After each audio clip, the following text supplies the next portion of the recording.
siapkan hatimu untuk ada menikmati lawatan Tuhan pada malam hari ini, menikmati firman Tuhan pada malam hari ini. Dia berkata, akulah terang dunia, dan barang siapa mengikut aku, dia tidak berjalan dalam kegelapan, melainkan dia memperoleh terang hidup dalam kehidupannya. Datang kepada terang itu dan katakan, Tuhan, aku rindu Engkau memberkatiku pada malam hari ini melalui firman Tuhan pada saat ini. Haleluya Yesus. Haleluya. Engkau baik Tuhan. Haleluya. Haleluya. Terima kasih Tuhan. Terima kasih Bapa. Haleluya.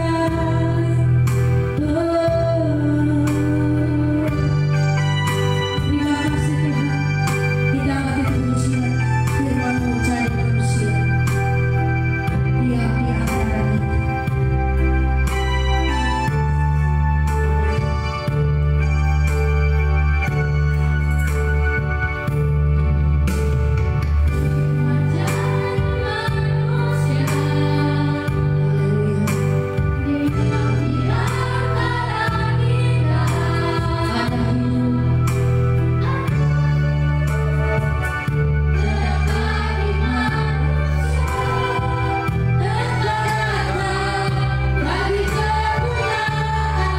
Firman cari manusia.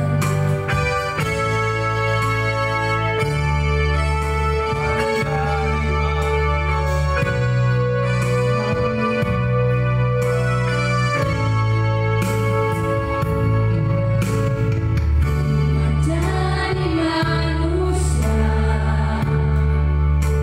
Dia di antara kita. Ada hidup terang bagi manusia, Engkau datang bagi kepunyaanku. Yesus datang,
itu.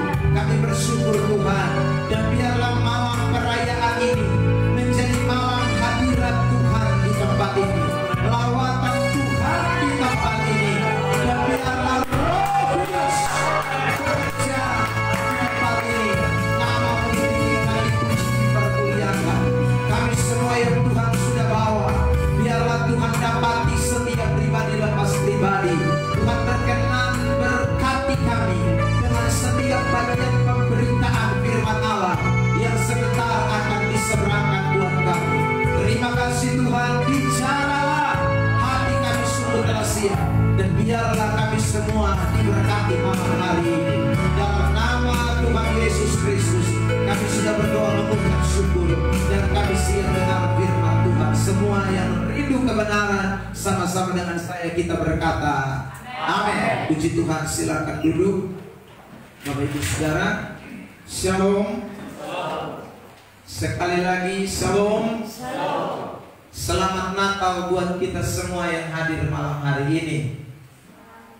Ya, selamat Natal. Saudara yang diberkati oleh Tuhan, terima kasih tentunya buat waktu dan kesempatan yang diberikan kepada saya malam hari ini untuk ada bersama dengan jemaat di tempat ini. Saudara sekalian, tamu undangan, untuk kita sama-sama boleh merayakan satu hari yang luar biasa ini.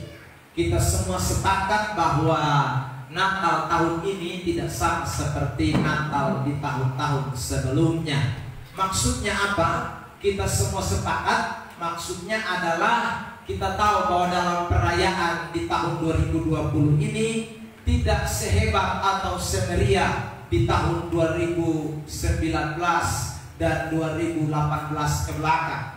Tahun 2020 ini di mana-mana hampir di seluruh dunia semua perayaan Natal dilakukan dengan sangat sederhana, tidak dengan meriah, tidak dengan banyak orang, tidak dengan saudara seperti yang pernah kita lakukan tahun-tahun sebelumnya. Ini disebabkan oleh karena dunia sedang dilanda pandemi COVID-19 yang bukan hanya saja terjadi di Indonesia, tetapi di semua negara, bahkan juga sampai ke daerah-daerah seperti kita ada di Nusa Tenggara Timur dan juga di Kabupaten Kupang, juga di Kecamatan Semau. Kita semua mendengar berita tentang bagaimana COVID itu melanda dunia. Dan saudara yang diberkati, tetapi ini tidak mengurangi sukacita kita untuk tetap merayakan Natal. Sebab kalau kita memperhatikan di dalam Alkitab, memang perayaan Natal pertama itu tidak semeriah perayaan Natal yang kita lakukan belakangan ini. Perayaan Natal yang pertama hanya cuma dihadiri oleh Maria dan Yusuf dan para gembala-gembala, seperti catatan di dalam Injil Lukas pasal yang kedua ayat yang ke-8 hingga ayat yang ke-20. Saudara yang diberkati oleh Tuhan Yesus Kristus, namun dalam perkembangan sejarah, karena begitu luar biasanya pengikut Yesus antusias, orang percaya, orang bertobat, lalu kemudian kekristenan menguasai dunia ini, akhirnya perayaan Natal itu dari hari ke hari dirayakan menjadi sebuah perayaan yang luar biasa. Dan saudara, kita bersyukur, berarti Tuhan punya maksud, bukan hanya kita bisa merayakan Natal secara luar biasa, tetapi dengan sederhana pun makna-makna Natal itu tetap menjadi bagian di dalam kehidupan kita sekalian. Amin. Karena itu pada malam hari ini saudara, saya akan berbicara tentang 3 pesan Natal yang ada di dalam Alkitab buat kita. Apa saja itu? Kita akan perhatikan dari beberapa kisah yang terjadi pada waktu peristiwa kelahiran Tuhan Yesus Kristus. Jadi saya ulang, kalau kita mempelajari Alkitab, tentu ada banyak sekali hal-hal yang kita bisa temukan menyangkut peristiwa Natal. Tetapi malam ini, sebagaimana saya katakan tadi, kita cuma mau belajar 3 hal yang memberi pesan kepada kita atau memberikan makna rohani kepada kita tentang peristiwa Natal yang terjadi pada masa itu, dan itu boleh mencerminkan sebuah pelajaran rohani buat kita untuk kita mengaplikasikannya, menginterpretasikannya atau melakukannya hidup kita hari lepas hari sebagai orang-orang percaya. Saudara yang diberkati, apa saja pelajaran Natal itu? Mari kita akan lihat dari beberapa kisah di dalam Alkitab. Yang pertama, mari kita buka saudara di dalam Injil Matius pasal yang pertama, ayat yang ke-18 dan ayat yang ke-19. Saya mau kita baca ayat firman Tuhan ini. Injil Matius pasal 1 ayat 18 dan 19. Injil Matius pasal 1 ayat 18 dan 19. Baik, sudah temukan, katakan amin. Amin.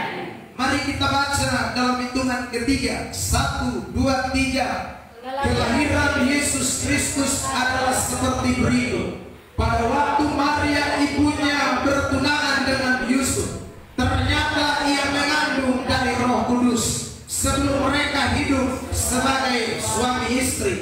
Karena Yusuf suaminya seorang yang tulus hati dan tidak mau mencemarkan nama istrinya di muka umum, ia bermaksud menceraikannya dengan diam-diam. Kita lompat Matius pasal yang kedua, ayat yang pertama, Bapak Ibu Saudara, dan ayat 2.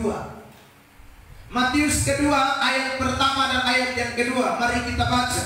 1, 2, 3. Sesudah Yesus dilahirkan di Bethlehem di tanah Yudea, pada zaman Raja Herodes, datanglah orang-orang Majus dari timur ke Yerusalem dan bertanya-tanya, di manakah dia, raja orang Yahudi yang baru dilahirkan itu?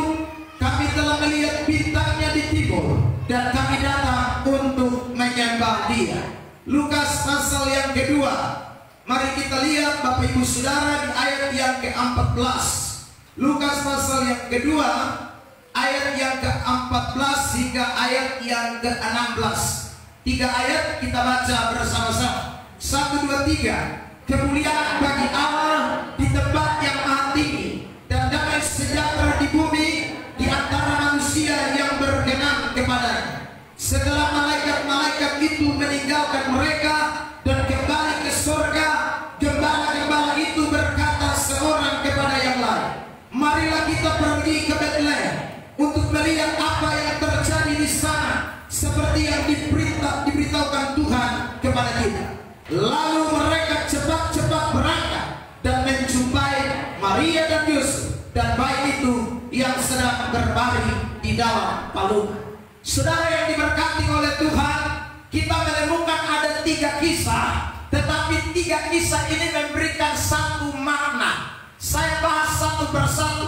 Kisah yang pertama, Bapak Ibu Saudara, kita menemukan tentang Maria dan Yusuf. Terima kasih Kak, karena Alkitab bilang kalau kasih air secangkir saja itu upah besar ya. Apalagi 3 memang itu upah besar. Saudara yang diberkati oleh Tuhan. Nah, saya lanjutkan. Saudara yang diberkati oleh Tuhan, Maria dan Yusuf itu sedang bertunangan. Dan ketika mereka sedang bertunangan, ancang-ancang mau jadi laki bini. Saya ulang, orang yang bertunangan itu bukan hanya sekedar pacaran. Karena kalau pacaran itu bisa saja hari ini gandeng satu, besok digandeng yang lain. Tetapi kalau tunangan, apalagi menurut tradisi Yahudi, itu orang sudah bisa pilih yang lain-lain. Dia mustakae dengan yang dia sudah pilih atau tunangannya tersebut. Karena itu ayat tadi mengatakan buat kita, waktu mereka bertunangan dan sebelum mereka menjadi suami istri, berarti ada maksud ke depan bahwa mereka dua setelah tunangan akan menjadi suami istri atau orang Kupang bilang laki bini. Saudara, kalau orang yang mau jadi laki bini, waktu dong mulai bertunangan, pasti dong mulai pikir banyak tentang dong rumah tangga. Ada yang bilang, kakak mulai tabung sudah deh. Nah, soalnya potong piring sendok dong bisa ada. Saudara, jadi dong mulai persiapan untuk masuk rumah tangga. Ya, mulai ada persiapan tahapan-tahapan untuk masuk rumah tangga. Mulai pikir hari pernikahan, tanggal berapa ya?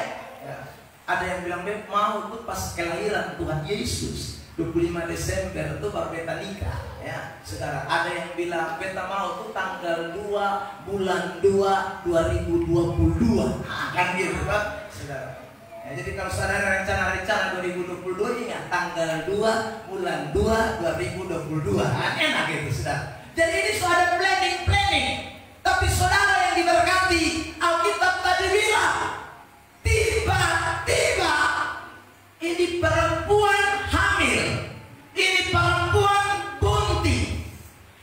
Memang kata bunting itu kurang bagus, tapi ya saya pakai itu bahasa supaya bapak lebih cerna. Ya saudara, hamil, dan yang bikin hamil bukan usus, ususan sonto Maria sama sekali. Lain yang usus sekarang oleh anak juga. Saudara yang diberkati oleh Tuhan, ya. Ini usus dia sonto sama sekali Maria, tapi Maria tiba-tiba mengandung dan Alkitab berkata mengandung dari Roh Kudus. Kalau dari Roh Kudus itu berarti rahim Maria dipakai oleh Roh sebelum Yusuf pakai itu rahim untuk menaruh sel sperma di dalam rahim Maria. Tuhan Allah pakai lebih dulu rahim Maria. Amin. Saudara yang diberkati oleh Tuhan, ini berarti Yusuf dan Maria sadar. Meskipun awalnya Yusuf sudah tahu kalau dia mengandung dari Roh Kudus, sehingga ayat 19 bilang ada maksud mau menceraikan. Tetapi ketika malaikat Tuhan datang di ayat 20, 21 mulai ngomong jelaskan kepada Yusuf, Yusuf bilang, jangan, beta sudah jadi ceraikan, beta tetap ambil dia sebagai istri, sekalipun dia pun rahim sekarang, bukan beta punya benih, tapi Tuhan Allah punya benih, tapi beta tetap ambil dia sebagai istri, dan beta bertanggung jawab, beta sudah contoh dia sampai anak itu lahir. Saudara yang diberkati, itu berarti Maria dan Yusuf memberi hidup untuk Tuhan. Amin. Amin. Saudara yang diberkati oleh Tuhan, tinggalkan cerita tentang Maria dan Yusuf. Sekarang kita pindah ke kisah yang kedua tentang orang Majus. Saudara yang diberkati, orang Majus adalah orang-orang yang datang dari timur, kata Alkitab. Timur itu dimungkinkan adalah negara Persia pada waktu itu, saudara. Nah, ini dari Persia menuju ke Yerusalem itu jalannya bukan sedikit dekat atau memakan waktu 1-2 hari, saudara. Padahal perjalanan yang harus ditempuh oleh orang Majus itu bisa makan sampai bulan-bulan, ya. Hanya untuk lihat sang bayi yang lahir itu dengan tuntunan bintang dari timur. Alkitab berkata mereka berangkat dari timur menuju ke Yerusalem. Mereka tinggalkan pekerjaan mereka, mereka tinggalkan kesibukan mereka, mereka korban segala harta mereka untuk sejumlah perjalanan yang cukup jauh, hanya untuk datang lihat bayi yang sedang terbaring, saudaraku, di rumah itu. Saudara yang diberkati oleh Tuhan, kalau begitu berarti orang Majus itu sekali lagi telah memberi hidup mereka kepada Tuhan. Karena mereka memberi hidup mereka kepada Tuhan, maka pekerjaan pun mereka rela tinggalkan, kesibukan mereka rela tinggalkan, jalan kaki jauh-jauh mereka tetap lakukan. Dulu sana ada ojek, sekarang mendingan Anda turun di Kaluan atau Hansisi masih bisa naik ojek datang di Wiboa. Nah itu waktu saudara. Nah dia pun jalan bukan Kaluan Wiboa, dia pun jalan itu kemungkinan saudara atau buah Kupang. Baru jalan kaki, saudara yang diberkati oleh Tuhan. Makanya itu sebab pengorbanan yang besar. Nah ini tentu kalau orang tidak, saudara, mengutamakan Tuhan, memberi hidupnya kepada Tuhan, dia tidak pernah mungkin mau jalan untuk kunjungi bayi yang baru lahir. Kita pun saudara kandung melahirkan di atap buah sekarang belum tentu kita mau pilih. Saudara yang diberkati, belum tentu. Paling kita hanya cuma video call. Kasih tunjuk dulu anak model karena ya begitu salah. Ya. Tapi Yesus waktu lahir, orang Majus rela tinggalkan semua. Tinggalkan kisah orang Majus, kita pindah ke kisah tentang para gembala. Saudara, Alkitab mengatakan tadi bahwa ketika kemuliaan Tuhan dinyatakan ayat 14 itu, lalu ada berita dari sorga, juru selamat telah lahir bagi kota Daud, saudara yang diberkati oleh Tuhan. Lalu Alkitab bilang kepada kita bahwa ketika malaikat itu menyampaikan itu dan kemudian berkata, pergilah dan lihat bayi itu ada di Betlehem, maka Alkitab mengatakan dalam ayat 16 Lukas pasal yang kedua bahwa mereka cepat tinggalkan gembalaan mereka, tinggalkan domba-domba mereka, tinggalkan pekerjaan mereka, dan saudara yang diberkati, mereka pergi ke Bethlehem untuk melihat bayi yang baru lahir itu. Saudara yang diberkati, 3 kisah ini memberikan satu makna buat kita, bahwa pesan Natal yang pertama itu adalah seharusnya Natal itu membangkitkan rasa gairah kita, semangat kita tentang bagaimana memprioritaskan, mengutamakan Tuhan di atas kepentingan diri kita, di atas kepentingan pribadi kita, di atas kepentingan pekerjaan kita, di atas kepentingan rumah tangga kita, di atas kepentingan kesibukan kita. Tuhan harus lebih yang utama dan terutama. Berikan kemuliaan terbaik ya. Itu tuh pesan Natal yang tidak boleh kita lupakan, Bapak Mama, Saudara. Jadi kalau orang merayakan Natal setiap tahun di bulan Desember, tetapi kalau dia belum memprioritaskan Tuhan, bagi saya makna Natal belum ada pada pribadi orang itu. Karena Natal bicara tentang bagaimana orang itu memprioritaskan Tuhan. Natal itu berbicara tentang orang rela meninggalkan segala sesuatu dan menempatkan Tuhan menjadi yang number one, is the best, nomor 1 di atas segala-galanya. Amin. Saudara yang diberkati oleh Tuhan, ada banyak orang kalau bernikah itu dong setia minta ampun. Kita mau Natal begini, ibu-ibu tak usah repot, dong yang tangani semua. Kenapa? Karena belum ada gandengan. Saudara yang diberkati, tapi kalau ada gandengan, kita bilang ada acara Natal jadi, kakak tolong datang bantu. Aduh, Pendeta tunggu dulu, ini bayi, ini main nangis terus, ini bet mau urusin anak, kok mau dipotong bawang, kok mau apa? Saudara yang diberkati, ada banyak orang kalau belum berumah tangga, saudara kita ajak untuk pelayanan, mereka bilang semua waktu ada untuk melayani Tuhan. Tetapi ketika kalau sudah berumah tangga, ada banyak orang bilang pelayanan itu nomor 3, nomor 4, nomor 5. Saya urus dulu sepung laki, saya urus dulu sepung bini, saya urus dulu sepung anak. Saudara yang diberkati, urus bini, urus anak, urus laki, tidak salah. Tetapi ingat baik-baik, Anda mesti memprioritaskan Tuhan di atas segala-galanya. Itu tanda makna Natal ada dalam dirimu. Itu tidak boleh lupa ya.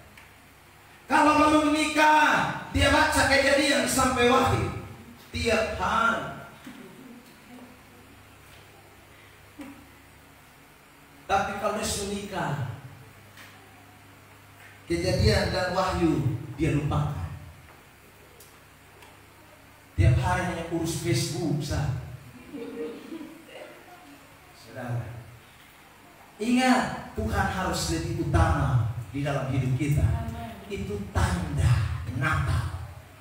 Itu tanda Anda mengerti arti kelahiran Tuhan. Itu tanda makna Natal ada dalam hidup kita.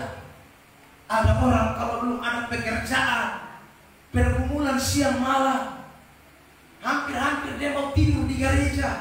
Tidak ada ibadat di gereja pun dia datang bilang ibadat ada kok mama. Ya saudara, dia yang mau ibadat terus. Tapi kalau dia sudah dapat pekerjaan, saudara yang berkati oleh Tuhan, lupa Tuhan, hari Minggu pun dia lari ke sindang Tuhan. Itu namanya dia belum mengerti arti Natal. Karena Yesus lahir tidak untuk membuat saudara tinggalkan Yesus, tapi justru membuat saudara lebih dekat dengan Yesus. Amin. Amin. Saudara yang diberkati oleh Tuhan, belajarlah dari kisah ini. Bukankah 3 hal ini yang biasa menghambat kita? 1, rumah tangga.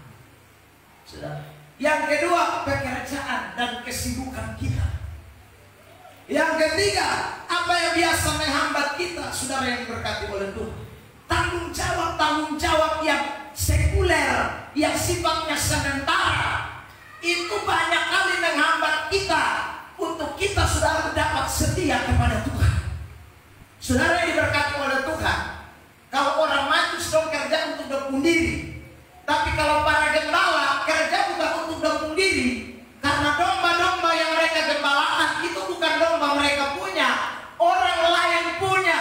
Lukas tinggal peminatan buas datang angka 1 atau bawa hewan 1, lu kena pecah. Tanggung jawab besar. Saudara yang diberkati, apalagi hari itu waktu malam, bukan di kandang tetapi di padang. Alkitab. Saudara, ada banyak orang tidak rela. Dia bilang hari Minggu begini, ini rame. Kalau tutup kios, ayo nanti ke mana? Saudara yang diberkati oleh Tuhan, ada banyak orang kalau di sini mungkin pegawai jarang, ya saudara. Kalau di kota, kalau sudah dapat kerja di hari Minggu tuh kadang-kadang dong sembarangan dikasih tinggal dong pekerja, dong takut kena pecat, saudara. Dong takut gaji kena potong, dong takut saudara pangkat tidak naik. Berarti Tuhan dikesampingkan dari pekerjaan mereka. Berbeda dengan gembala-gembala. Begitu dengar berita keselamatan dari surga, tanggung jawab besar. Saya ulang, kasih tinggal itu berarti berat. Saya KKR di Rote, 1 kali saudara yang diberkati. Hari pertama saya khotbah, saudara, tidak ada manusia. Manusia ada tapi tidak seberapa banyak. Mungkin bisa hitung 20-an orang. Gereja besar, gereja gini. Saudara, lalu saya selesai, saya tanya, yang lain di mana? Aduh Bapak, ini musim jaga burung. Jadi dong tadi pagi, sejak pagi sampai sore dong jaga burung terus. Makanya dong sudah capek, jadi dong waktu mau datang ibadat sore dong susah mulai. Dong capek gara-gara usir burung. Lalu saya sampaikan di malam yang kedua dalam KKR, yang datang mulai naik sedikit menjadi mungkin sekitar 50-an orang. Saya bilang pulang dan tolong sampaikan yang jaga burung dong. Ada lagu mengatakan, burung saja ingat pergi gereja, burung saja tinggal di dalam gereja. Karena itu lu jangan jaga burung di sana, karena burung dong sudah datang di gereja. Lebih baik lu datang gereja supaya ikut burung, supaya engkau juga belajar dari burung yang datang ke gereja. Ya tuh saudara, banyak orang saudara tidak rela tinggalkan pekerjaannya, apalagi kalau musim tanam begini. Kalau kami di Kupang Barat, kau bilang kera banyak Bapak, jadi kami mesti standby jaga kera. Lama-lama lucu jadi kera. Saudara yang diberkati oleh Tuhan, ingat baik-baik. Kalau gembala-gembala itu bisa berkata, maka mereka bilang, tunggu malaikat. Karena kalau kami pergi ke sana, siapa jaga? Kami pun domba dong. Kami pulang datang tinggal di Pungulusa. Karena tapi tidak ada pernyataan itu kita lihat di dalam Alkitab. Mereka cepat-cepat berajak satu dengan yang lain. Mari kita pergi ke sana untuk melihat dia Yesus Tuhan yang telah lahir di dalam dunia ini. Amin. Jadi kalau bapak mama saudara di dalam rumah mau pergi ibadat, lalu laki bilang begini, mama sah, bapak pikas tahu dia mari bapak. Mari, seperti gembala bilang. Kalau bapak bilang, kalau mama bilang, bapak sate, mama jaga anak-anak. Kasih tahu mama, mari memboi, potong pi. Saudara yang diberkati. Kalau ada anak-anak bilang, bapak sah, potong jaga rumah. Teh babi dong nanti siapa jaga. Kasih tinggal babi dong, datang gereja. Karena saudara yang diberkati oleh Tuhan, Tuhan tahu memelihara orang-orang yang mengutamakan Tuhan di atas segala-galanya. Berikan kemuliaan yang terbaik buat Tuhan. Jangan lupa, ya saudara. Jadi jangan lupa itu kebenaran. Jadi kalau rayakan Natal, ingat hal pertama adalah saudara harus utamakan Tuhan. Ingat, Natal ini berarti beta muselaja ini. Dan ingat baik-baik, bukan hanya pada waktu Natal. Ada banyak orang prioritaskan Tuhan Natal. Kalau Natal itu dia Natal, saudara. Itu namanya Kristen Natal. Kristal. Jadi kalau Natal dia setia, dia cari Tuhan. Tapi kalau sudah habis Natal, lampu kelap-kelip mulai padam, kue basah mulai habis, kue kering di toples juga mulai kering semua. Ya, sedang Sprite, Coca-Cola, Fanta, tinggal dengan botol dan tulisan sudah diganti dengan air putih dan ditaruh di dalam kulkas. Maka banyak orang juga yang kasihnya mulai dingin. Banyak orang juga yang rohaninya mulai kering. Banyak orang yang rohaninya juga mulai hancur. Saudara yang diberkati. Kenapa? Karena mereka pikir Tuhan hanya hadir di waktu Natal. Keliru. Memprioritaskan Tuhan, mengutamakan Tuhan, setia dengan Tuhan. Itu bukan hanya pada waktu Natal. Karena Natal bicara tentang Immanuel. Natal artinya Allah beserta kita. Kalau Allah beserta kita, berarti Natal itu bukan hanya bulan Desember. Karena Tuhan tidak menyertai orang hanya bulan Desember. Dia menyertai sampai akhir zaman. Amin. Ya kan Natal itu Immanuel. Lihat ayat Matius 1 ayat 23. Matius 1 ayat 23. Injil Matius pasal yang pertama ayat 23. Satu orang bantu baca saya ayat ini. Saudara, kita dengar Matius 1 ayat 23. Silakan. Sesungguhnya anak darah itu akan mengandung dan melahirkan seorang anak laki-laki, dan mereka akan menamakan dia Immanuel, yang berarti Allah menyertai kita. Immanuel yang artinya Allah menyertai kita. Saudara yang diberkati oleh Tuhan. Jadi ingat baik-baik, Natal itu bukan hanya waktu itu. Natal itu bukan hanya Desember. Natal itu setiap saat. Karena Allah yang sudah lahir itu, Yesus yang datang ke dalam dunia, dia menyertai saudara senantiasa. Amin. Sampai kapan? Oh, sampai akhir zaman. Matius pasal 28 ayat 20. Tolong satu lagi bantu baca ayat. Matius 28 ayat 20. Matius 28 ayat 20. Silakan.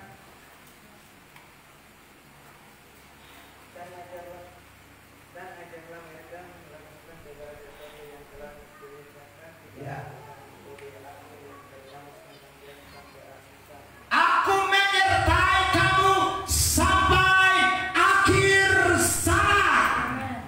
Akhir zaman itu kapan? Itu waktu Tuhan Yesus datang di atas awan-awan. Itu baru namanya akhir zaman. Sekarang kita belum di akhir zaman, kita ada di zaman akhir.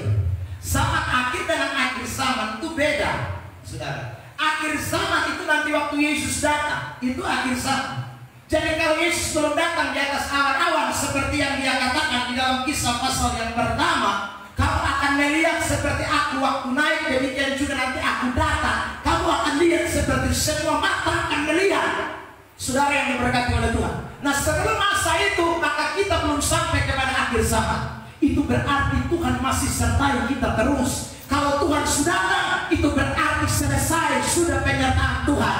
Kenapa selesai? Karena kita akan bertemu muka dengan muka. Karena kita akan ada bersama-sama dengan Dia, ada di surga yang kekal. Amin.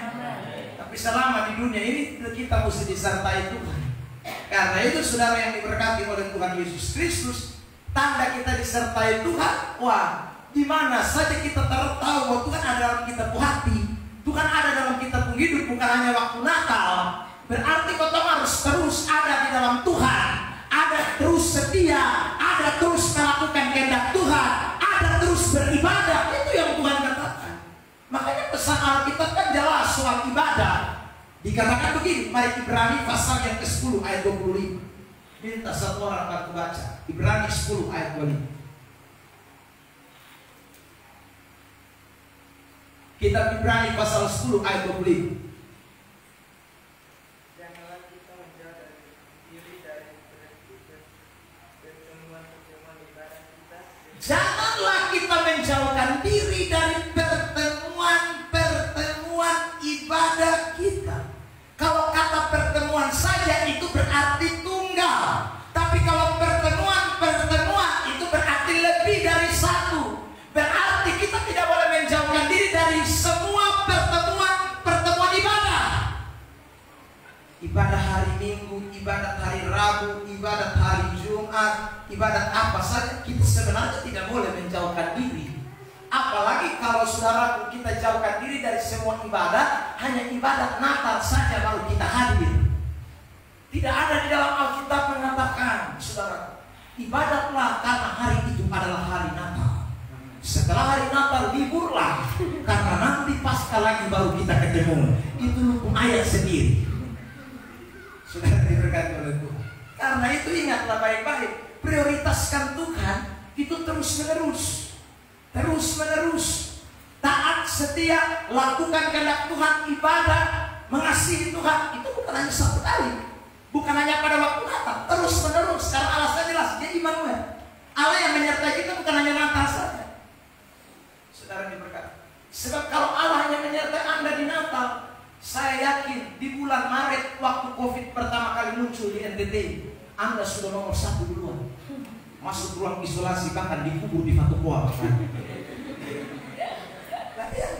Tapi bersyukur kita masih ada sampai hari ini karena Tuhan Allah kita yang luar biasa itu, dia tidak tinggalkan saudara dan saya. Amin.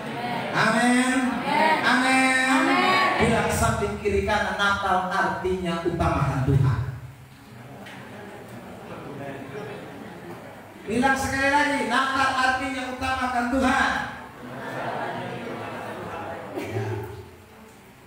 Jadi itu saudara tidak boleh lupa.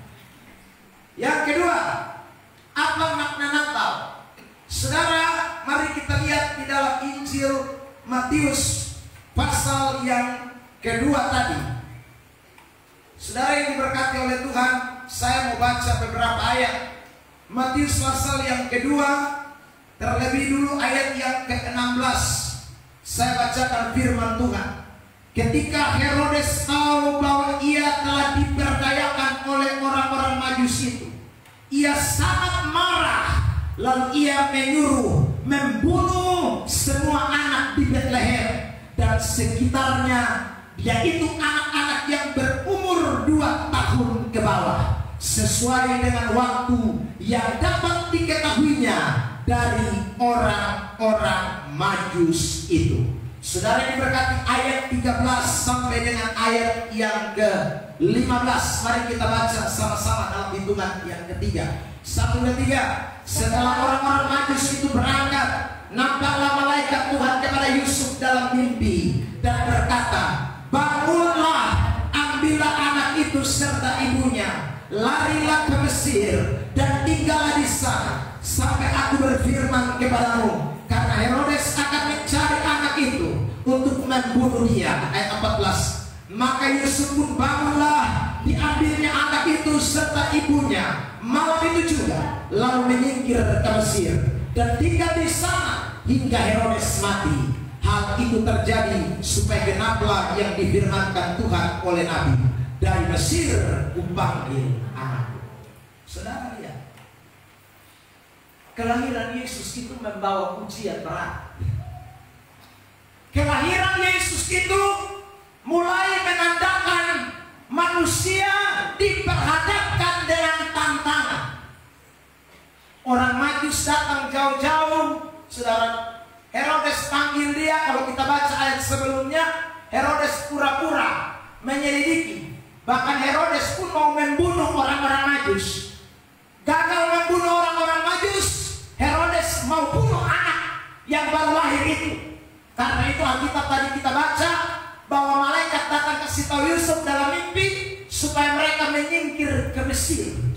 Nah, saudara bayangkan orang Yahudi tinggal di Mesir itu tidak mengenakan. Anda tuan tanah di Wiboa, lalu tiba-tiba Anda disuruh pindah ke Tua Puka atau ke Esau yang Anda punya keluarga satu pun tidak ada di sana. Itu menderita. Tapi kalau Esau mungkin masih ada.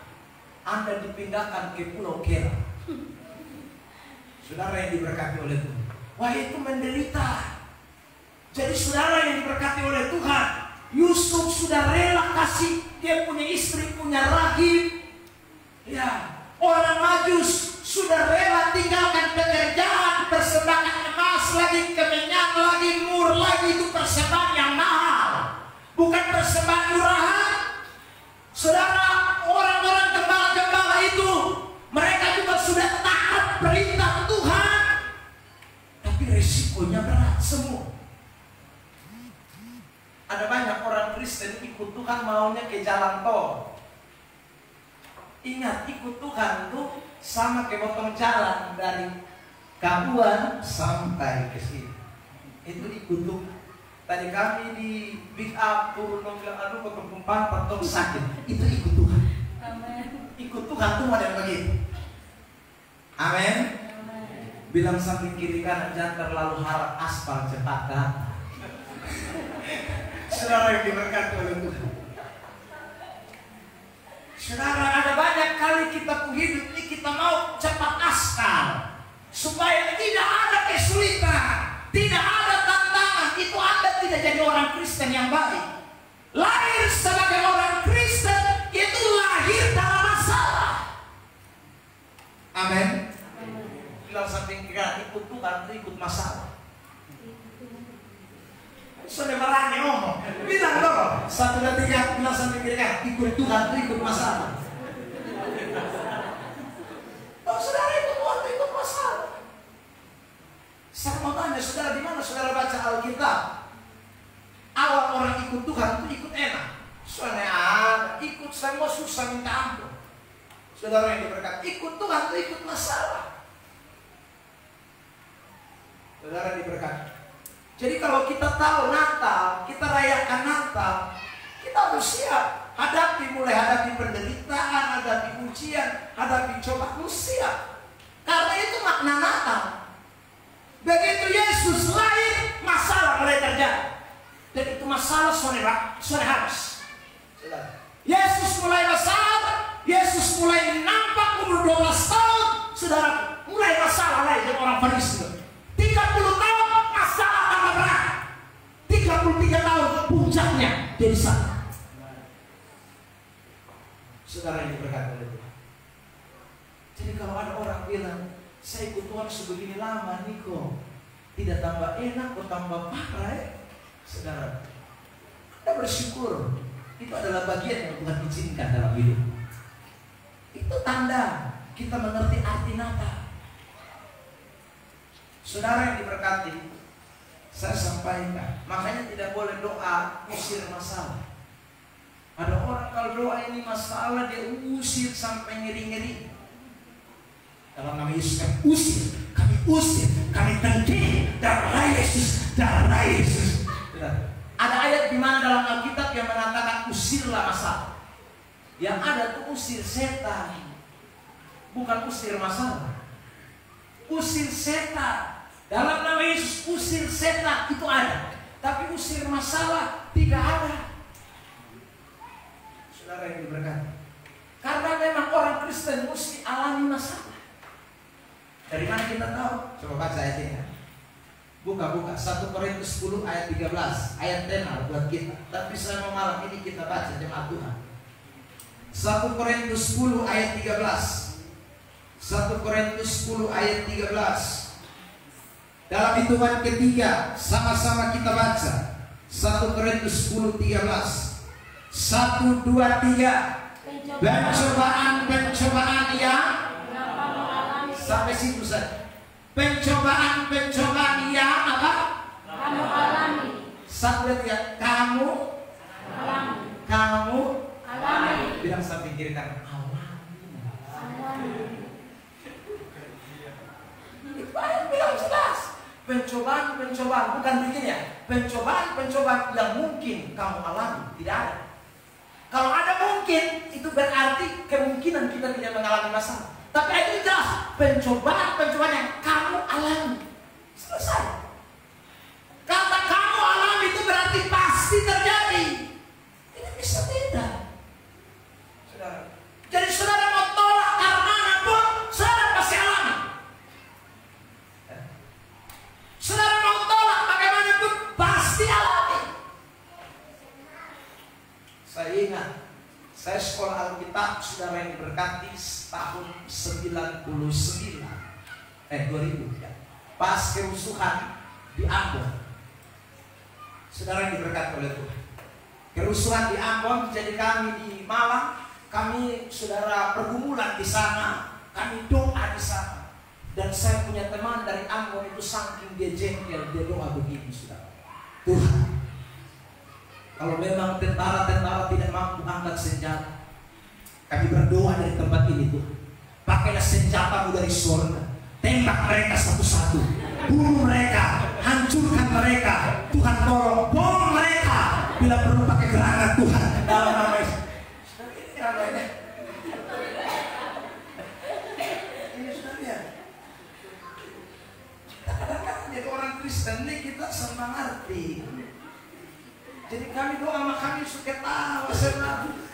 Saking dia jengkel sudah karena orang Kristen dianiaya, orang Kristen dibunuh, ya. Dia jengkel. Dia pikir ikut Tuhan, dia lupa Matius 5 ayat 11, ayat 12. Ayat kita bilang apa? Berbahagialah kamu jika oleh karena namaku kamu dianiaya, kamu dicela, kamu difitnahkan segala yang jahat. Jadi saudara ikut Tuhan, ikut masalah. Lalu kita sedang menghadapi masalah, lalu Tuhan bilang, lu bahagia sudah. Itu enak pesan deh. Makanya saudara yang diberkati, Natal itu memberi makna kita supaya buka kita berpikiran. Jadi orang Kristen mesti ngerti ikut Tuhan itu tidak enak.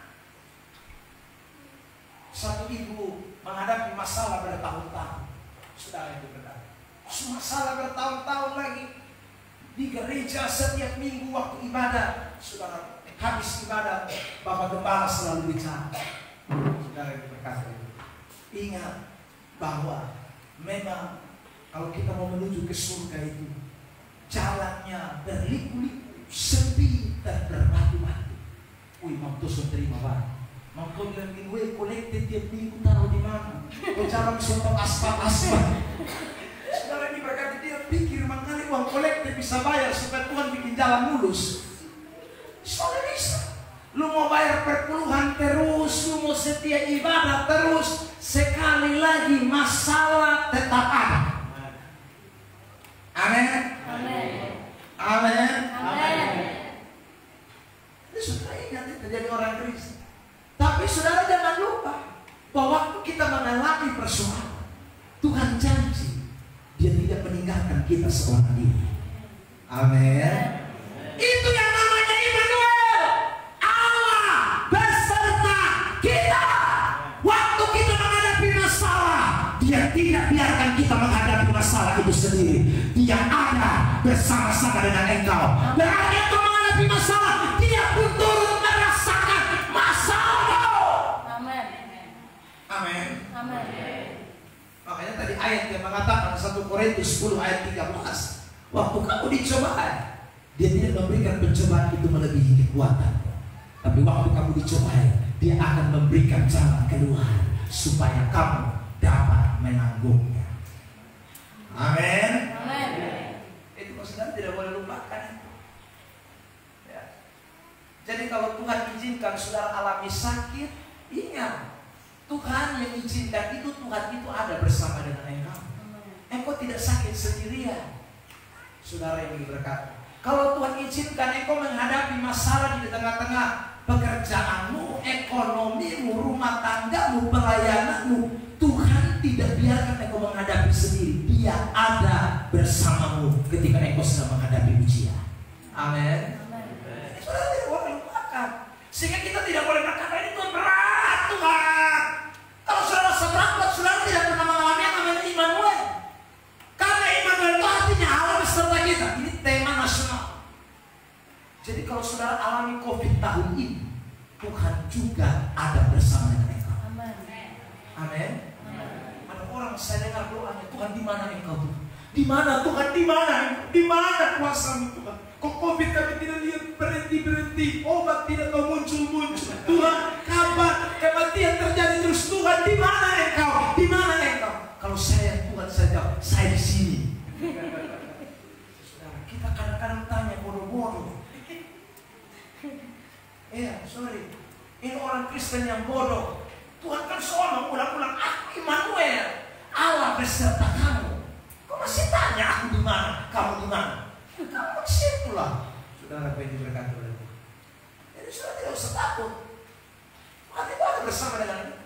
Waktu kita menghadapi masalah. Makanya jangan bunuh diri, jangan putus asa, jangan kecewa. Jangan cepat ambil keputusan ini itu, saudara yang diberkati oleh Tuhan. Karena waktu Anda menghadapi masalah, Anda tidak sendirian. Jelas, waktu Maria dan Yusuf, saudara, mau dibunuh, Herodes, mereka itu punya power apa, punya kekuatan apa, rakyat jelata cuma tukang kayu kok. Mati bisa gampang sekali. Kalau Herodes suruh dia pasukan selidiki dari rumah ke rumah, cari tahu mana itu dia bayi yang baru lahir yang namanya Yesus itu, yang dikasih tahu orang lain, habis mereka. Mereka tidak punya kekuatan untuk sembunyi diri. Tapi sekali lagi Tuhan yang mengizinkan masalah, Tuhan yang juga menyertai kita di tengah persoalan. Amin. Amin. Jadi kalau beras kurang, Tuhan juga ada. Amin. Ya. Doi mulai tipis-tipis, ingat Tuhan juga ada. Jadi saudara jangan tanya, Tuhan di mana kan engkau? Uangku habis Tuhan. Jangan tanya, sebab Tuhan ada. Saudara yang diberkati oleh Tuhan. Kalau begitu apa maksud Tuhan mengizinkan kita menghadapi masalah? Kenapa dia lahir kok justru membawa kita ada di tengah-tengah persoalan masalah? Maksud Tuhan tidak lain, saudara dan saya dia mau kita melihat sesuatu yang lebih baik ke depan. Hari ini kita bisa merayakan Natal karena ada Maria dan Yusuf yang melewati masalah. Hari ini kita bisa merayakan Natal karena ada Yesus yang telah lahir di tengah masalah. Kalau hari ini kita bisa merayakan Natal dengan pakaian baru, make up, rebonding, bibir merah tebal 5 cm, sepatu hak 5 cm, dan semua 5 cm habis. Saudara yang diberkati oleh Tuhan, itu karena ada masalah yang terjadi lebih dulu.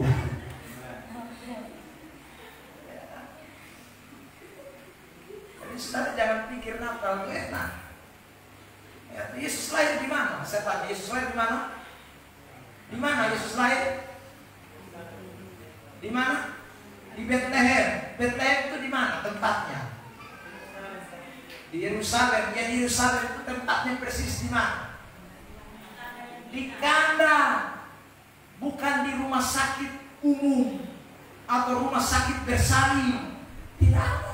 Atau ada dukun bersalin. Tidak ada. Saudara, berarti Yesus lahir itu di masalah. Itu bukan hanya sekedar virus corona yang ada, semua virus ada di kandang. Tapi Tuhan tidak pakai masker.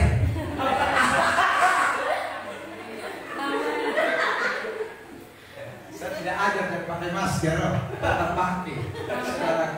Tapi saya mau bilang itu masalah. Makanya kalau ada orang sekarang hindari masalah, lu mau lari di mana?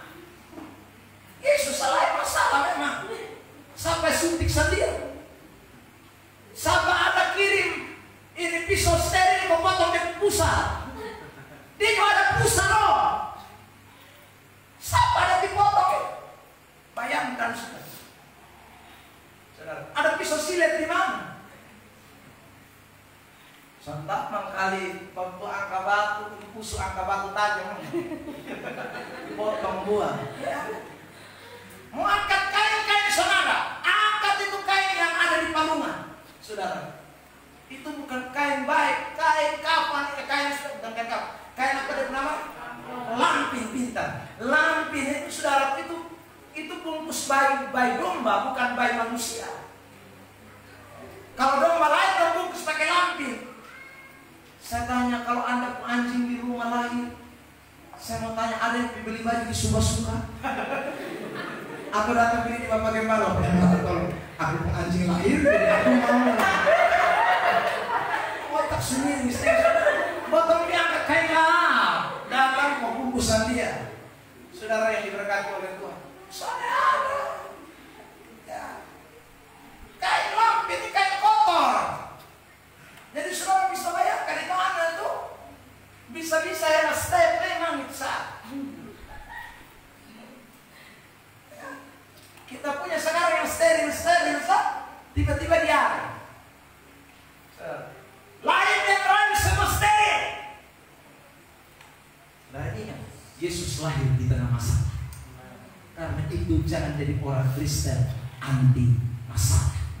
Masalah itu bagian dari kehidupan yang tak bisa terpisahkan. Selagi masih hidup di kolong langit yang namanya bumi ini, maka masalah pasti ada. Amin. Itu tidak boleh dilupakan. Saudara, tadi malam saya khotbah di ibadat penghiburannya pendeta Mel Atok punya mama meninggal. Saudara yang diberkati oleh Tuhan, saya khotbah tentang 2 Korintus pasal yang ke-5 ayat 1. Ya, bagaimana Rasul Paulus bilang, ya, bahwa dia kuat, dia tidak tawar hati. Sekalipun masalah yang dihadapi itu berat, masalah yang dihadapi bukan ringan, berat, tapi dia bilang pencobaan ringan. Dalam pasal 4 2 Korintus ayat 16, mungkin saya tidak salah, saudara, 16, 17, 18. Pencobaan yang dialami luar biasa. Ditelanjangi, pernah dipukul apapun kurang 1 kali pukulan, diludahi, lapar, pokoknya di penjara, yang enak semua dialami. Tapi dia tidak pernah tawar hati. Saudara, karena dia tahu jadi orang Kristen itu memang hadapi persoalan itu barang biasa. Saudara bisa bilang soal. Karena itu peristiwa Natal ini mengajarkan kepada kita makna yang kedua. Saya tahu bahwa Natal itu membawa saya ke dalam sebuah persoalan. Tapi di balik persoalan, Tuhan izinkan ada jalan keluar yang Tuhan pasti kerjakan buat kita. Amin. Amin. Bilang samping kiri kanan, Natal memberi makna masalah dalam hidup.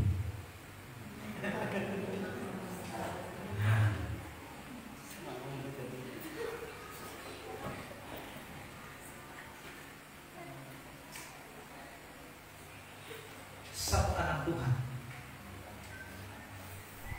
dia ini saudara pindah gereja, tahu beberapa gereja.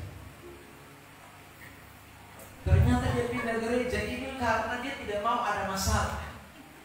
Dia tidak mau lihat ada persoalan. Begitu dia lihat masalah, pasti dia langsung pindah. Begitu dia lihat masalah, dia langsung pindah.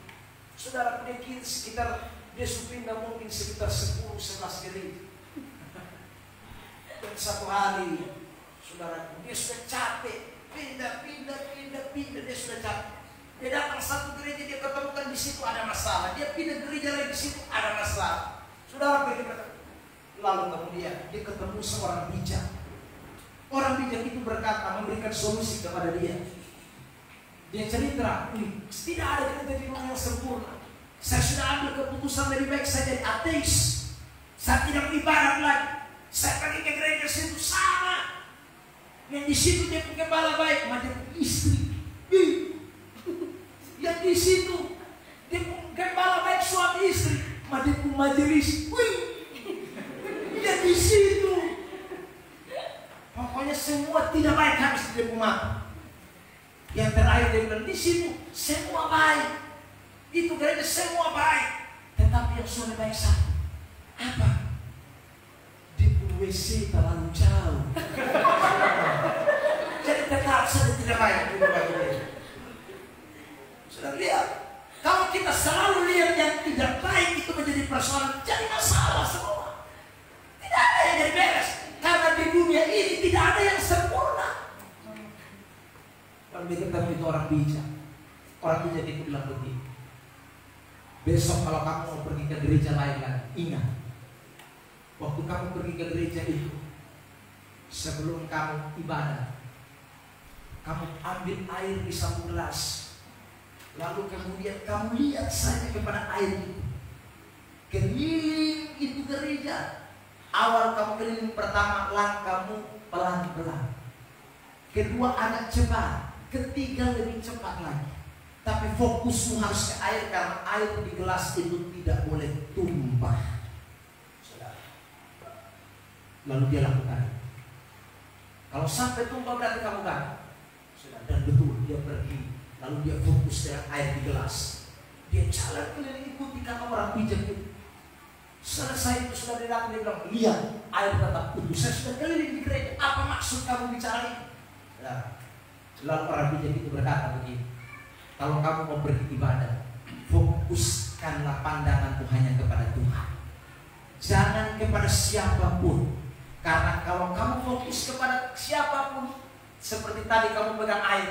Kalau kamu pegang air itu, kamu sebentar lihat di sebelah, kamu lihat di sebelah, saya yakin tadi air itu sudah terbohong. Lu susontok kena batu dan lu mungkin juga jatuh karena lu tidak fokus kepada itu air. Lu sibuk lihat orang lain, lu sibuk lihat kekurangan. Tetapi kalau kau fokus seperti kau lihat itu gelas, kau fokus kepada Tuhan, maka kau tidak akan pernah lihat kekurangan, karena kau hanya akan lihat kesempurnaan di dalam Tuhan Yesus Kristus. Amin. Karena itu kalau datang ibadah, jangan suka lihat orang berbibir merah. Dia berbibir tahu senang, dia berbibir merah lewat di pembiri. Kalau memang dia datang ini lihat orang berbibir merah, saudara, ingat Anda dan saya punya banyak masalah. Tidak ada kita sempurna. Tapi kalau Anda fokuskan hidupmu pada Yesus, Anda akan lihat kesempurnaan terjadi dalam hidup. Amin. Karena itu saya ulang, dengar baik-baik, Natal itu artinya Yesus lahir membawa masalah. Tetapi sekali lagi, jangan fokus kepada masalah, fokus kepada Yesusnya. Amin. Seberapa banyak kita waktu Natal kita fokus kepada kandang? Tidak ada. Semua fokus kepada keistimewaan Natal. Karena kita fokus kepada keistimewaan Natal, kandang juga kita buat tidak seperti kandang asli. Saya belum pernah lihat ada orang rayakan Natal bikin kandang asli dalam gereja. Tidak ada. Saudara, ada atau saudara pernah lihat dong hela kambing masuk, domba masuk, lalu kotoran numpuk ada dalam gereja? Ada. Semua parfum wangi, lampu kedap-kedip, saudaraku. Sampai kita lihat ini kita terpesona sah. Saudara, kita tidak lihat kekurangan sama sekali. Tetapi saudara tahu kenapa kita tidak lihat kekurangan? Karena kita sedang melihat Yesus yang lebih di atas segala kekurangan. Kita tidak lihat kain lampinya, kita tidak lihat kandang yang hina, kita tidak lihat domba merah. Minta maaf saya pakai itu kan. Kita tidak pusing dengan itu. Kita lihat Yesusnya yang buat luar biasa, sempurna di atas segala. Itu tuh. Saudara yang diberkati oleh Tuhan. Jadi jangan lupa, Natal itu sekali lagi membawa kita mengerti bahwa hidup ini memang tidak lepas dari masalah, tapi di balik masalah ada jalan keluar, ada kemenangan, ada mujizat, ada berkat Tuhan. Yang terakhir, yang ketiga, saudara yang diberkati oleh Tuhan, pelajaran yang ketiga saja, ini tiga saja. Pelajaran yang ketiga, saudara, kita lihat kembali dalam Injil Matius pasal yang kedua ayat 12. Saya bacakan firman Tuhan buat kita. Injil Matius pasal yang kedua ayat yang ke-11 bagian terakhir. Ayat yang ke-11 bagian terakhir mulai dari kata mereka pun membuka. Ya, kita baca kalimat itu ya. Matius pasal yang kedua ayat yang ke-11 bagian terakhir. 1, 2, 3. Mereka pun membuka tempat harta bendanya dan persembahan kepadanya, yaitu emas, kemenyan, dan mur. Saudara, mereka mempersembahkan emas, kemenyan, dan mur. Tadi saya sudah katakan bahwa Maria mempersembahkan rahimnya. Orang Majus mempersembahkan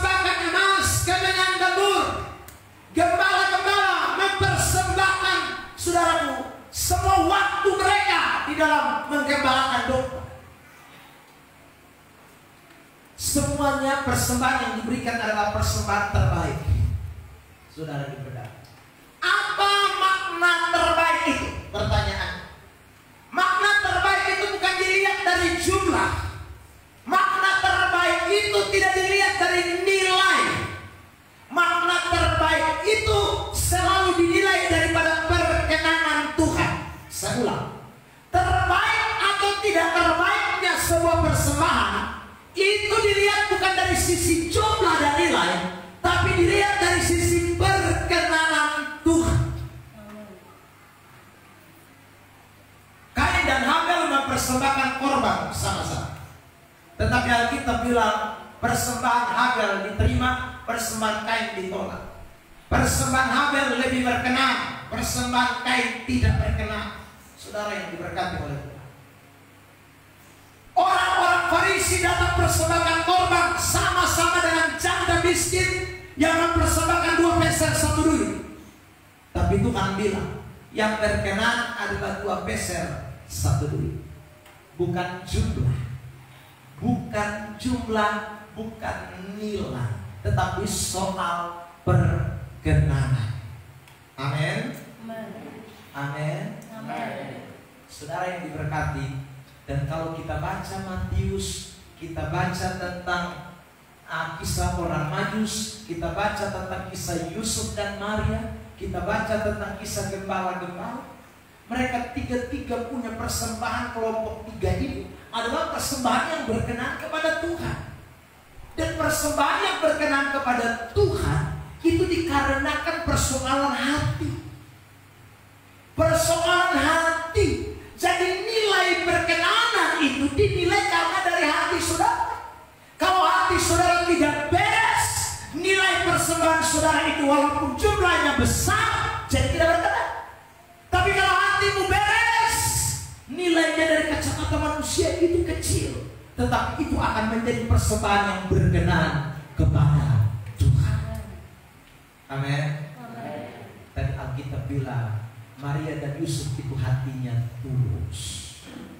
Ya, saudara yang diberkati, kalau kita membaca orang-orang Majus, memang tidak dikatakan saudaraku mereka punya hati begini begitu, tetapi sikap mereka waktu mereka datang membuka persembahan mereka, itu waktu mereka buka persembahan mereka bukan lagi berdiri, tapi kata sujud menyembah. Itu sama artinya dengan saudaraku seperti anjing yang lagi tiara. Saudara yang diberkati oleh Tuhan, berarti waktu mereka buka persembahan mereka emas, kemenyan dan mur, mereka buka dalam keadaan tertunduk, dalam keadaan sujud, dalam keadaan menyembah, dalam keadaan yang betul-betul hati yang tunduk kepada Tuhan. Itu tidak mudah.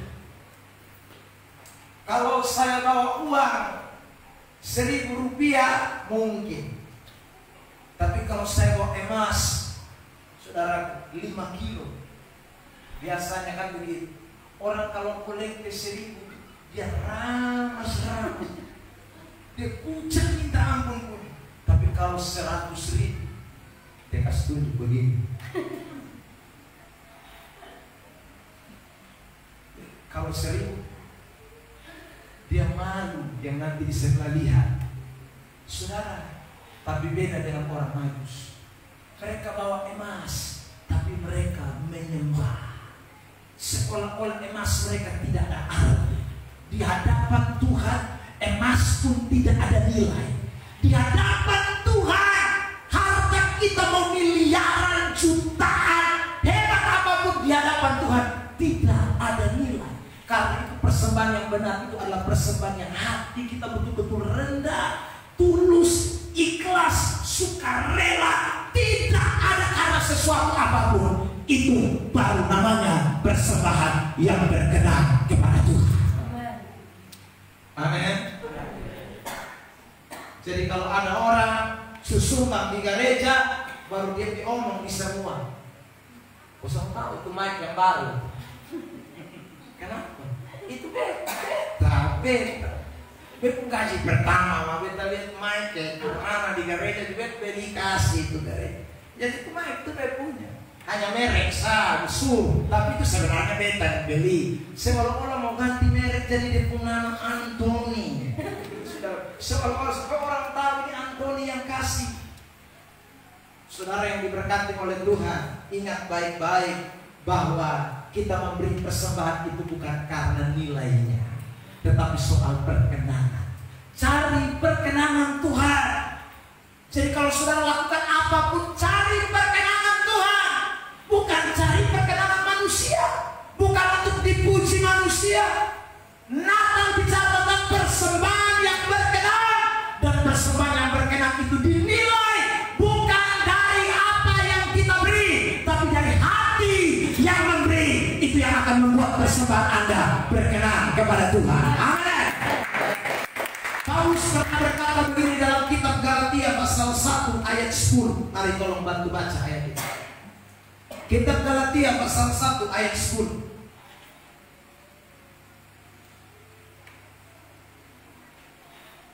Ya, baca. Jadi bagaimana sekarang adalah mencari kesukaan manusia atau kesukaan Allah. Adakah ku cari kesukaan manusia atau kesukaan Allah? Paulus bilang. Lanjut. Adakah ku coba berkenan kepada manusia? Adakah ku coba berkenan kepada manusia? Terus. Sekiranya aku masih mau mencoba berkenan kepada manusia, Kalau saya mau berkenan kepada manusia, lanjut. maka aku bukanlah hamba. Maka saya bukan hamba Tuhan. Jadi saudara yang diberkati, kalau saya kasih persembahan supaya orang tahu siapa saya melayani supaya orang tahu siapa saya lakukan apa saja untuk Tuhan, tapi supaya orang tahu siapa saya, maka saya bukan hamba Tuhan, kata kita. Jadi terserah saudara sekarang. Natal hanya sambil ingatkan. Natal bicara tentang bagaimana orang mempersembahkan sesuatu karena mencari perkenanan Tuhan, bukan cari perkenanan diri sendiri. Karena itu orang Majus habis persembahkan, tidak ada cerita lagi tentang orang Majus. Atau saudara pernah baca di dalam Injil selanjutnya ada cerita tentang orang Majus?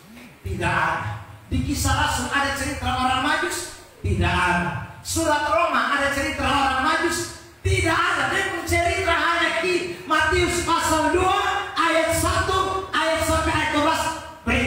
Selesai. Tidak ada cerita. Padahal yang terbawa tuh emas, kemenangan dan mulut. Bahkan sampai hari ini gua sampai tahu orang Majus nama siapa. Siapa ada kita? Sampai hari ini kita tidak tahu beberapa orang. Sekalipun dan persembahannya orang tafsir ada 3, tapi belum tentu 3 orang. Itu hanya dari jenis persembahan, karena emas, kemenyan, dan mulut. Akhirnya orang bilang ada 3 orang, tapi Alkitab tidak pernah catat bilang 3 orang bawa persembahan. Atau saudara baca ayat itu apa? Tidak ada. Itu artinya memang mereka persembahkan bukan untuk perkenanan diri mereka, tetapi untuk perkenanan Tuhan. Amin. Jadi kalau kita beri sesuatu untuk pekerjaan Tuhan, jangan. Ada yang bilang begini, tolong nama tuh tulis paling nomor 1 ya. Tampilkan, ingat baca keras. Saudara yang diberkati oleh Tuhan, itu namanya bukan hamba Tuhan. Hamba Tuhan kalau bukan hamba Tuhan, hamba setan. Pasti. Saudara yang diberkati, 3 pesan Natal ini tidak boleh kita lupakan.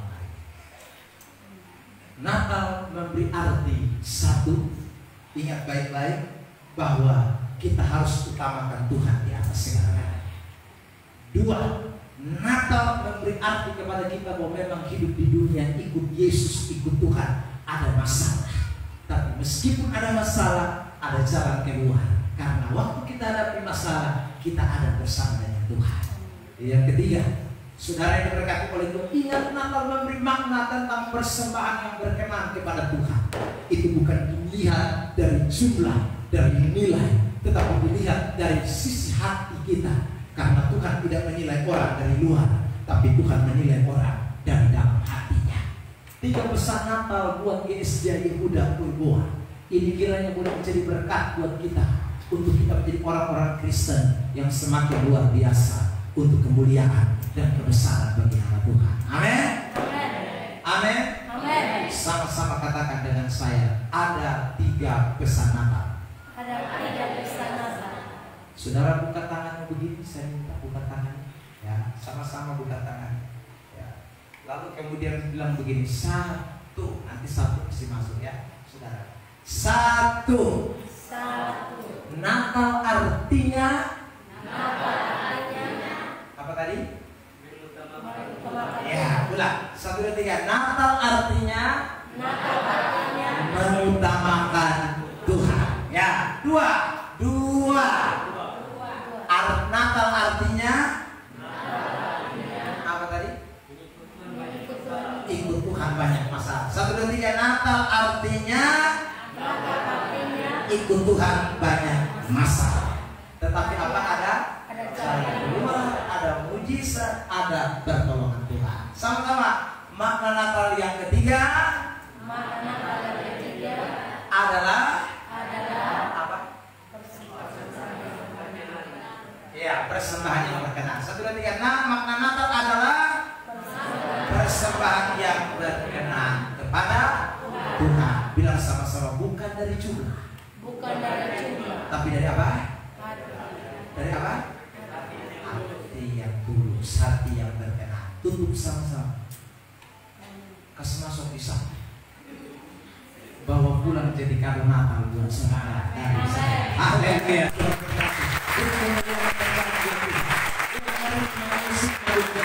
Kita mau bersyukur buat firman Tuhan. Haleluya. Yesus baik buat kita. Kita naikkan pujian. Kakak bisa main musik seperti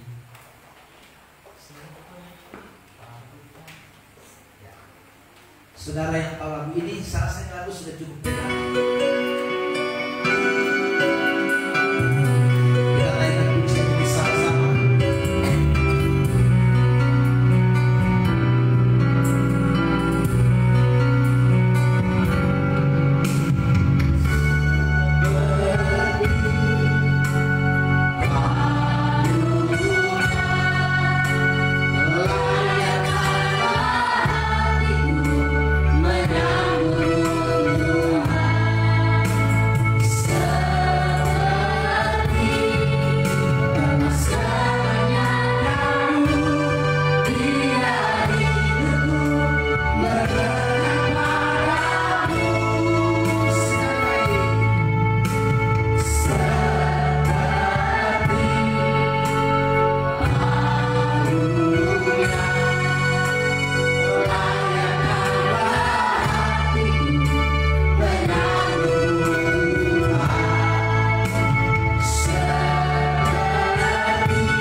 seluruh kehidupan kami.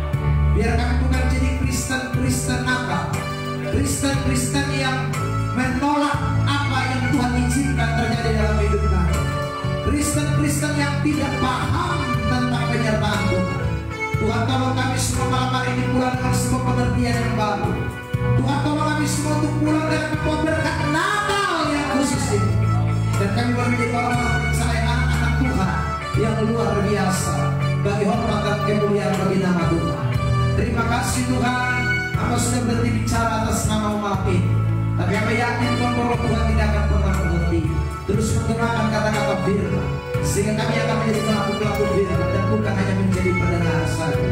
Terima kasih Bapa, segala puji, hormat, kemuliaan hanya bagi Tuhan yang sudah memberkati kami sekalian. Semua kita yang sudah diberkati dengan firman bersama dan saya kita katakan amin. Silakan duduk, Tuhan berkati saya kembali.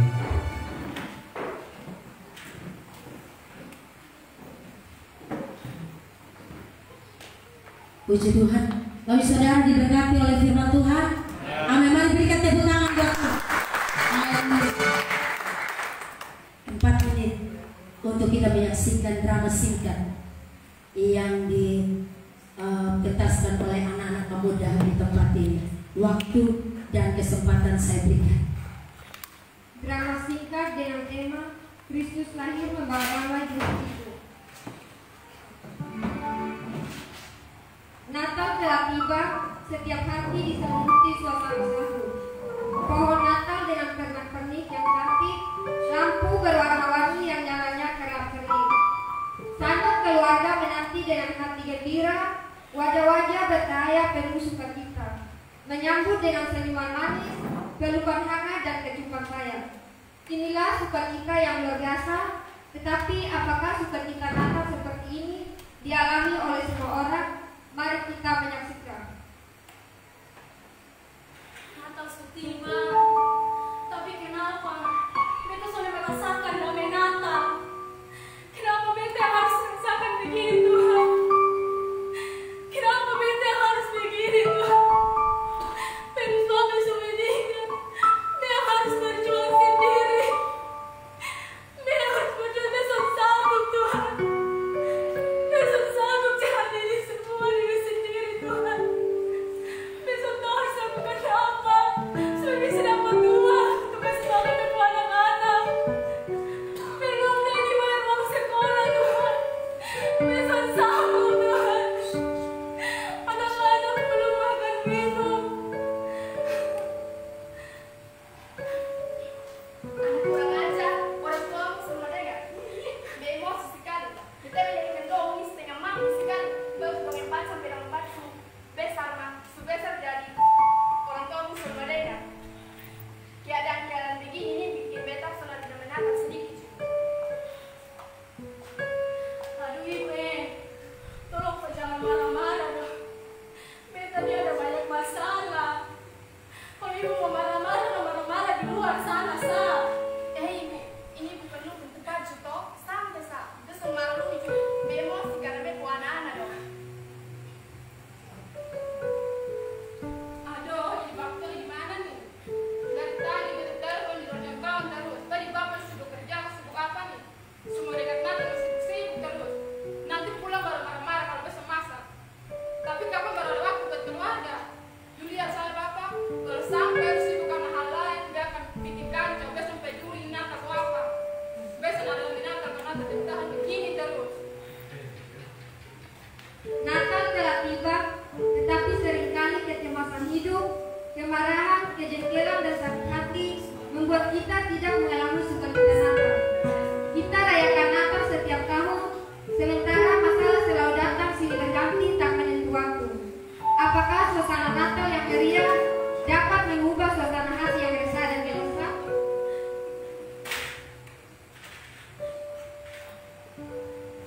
Shalom. Shalom. Ini jam untuk apa pada Natal? Kenapa ibu belum siap? Beta sudah ada damai Natal, Ibu besok bisa pi. Beta harus cari uang untuk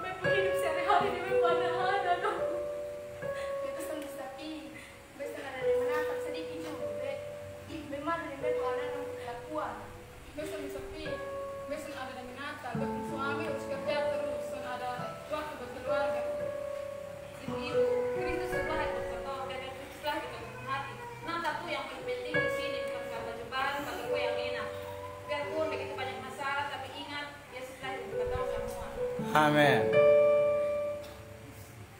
Hakikat Natal adalah Kristus harus lahir di hati kita karena juru selamat menebus kita. Allah telah menjadi manusia dan menjadi jembatan bagi kita kembali kepada kebenaran Allah. Itulah sukacita Natal, dan sukacita itu melebihi persoalan-persoalan kita. Ibu-ibu, marilah hati kita bersukacita karena telah lahir bagimu juru selamat yaitu Kristus Tuhan di kota Daud. Malam sudah larut, meninggalkan jejak siang yang panjang di padang rumput di lembah sepi. Beberapa gembala dan domba-gembalanya mendengar sayup-sayup suara pujian yang turun membelalang malam. Alam yang hening menjadi terbangun, segala yang hidup menatap angkasa yang penuh tentara surgawi dan tentara surgawi membuka kasih Bapa. Kemuliaan bagi Allah di tempat yang maha tinggi dan damai sejahtera di bumi di antara manusia yang berkenan kepadanya. Mari kita bersukacita karena Kristus sudah lahir di hatiku, di hatimu, dan di hati kita semua.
Amin. Bapak saudara diberkati. Amin. Amin. Haleluya, puji Tuhan. Saatnya tiba untuk kita berikan persembahan kita. Mari Pak Yenta Adua berdoa untuk kita dengan persembahan bagi Tuhan.